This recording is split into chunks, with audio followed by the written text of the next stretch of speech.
tin kim don hianin kangai em che mam pui kalan ta che kum tluang mai na eng tin nge min chan don le o tu na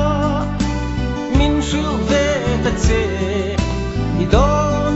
lung ru chu kim te in e ten lo na bia thu dirin om chu o tu na min lan to mai ro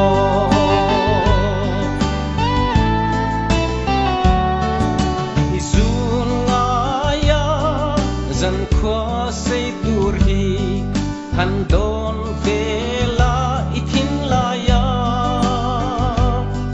ngil thei reng hian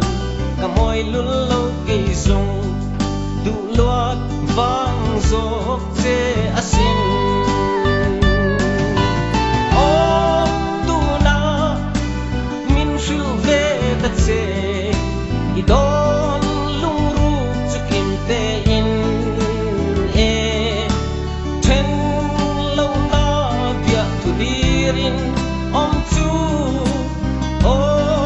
tu na min lan to mai ro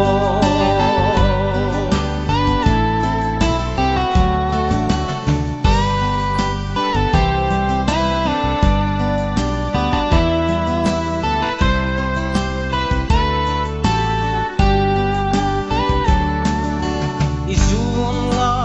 ya zan khwa sei tur hi han do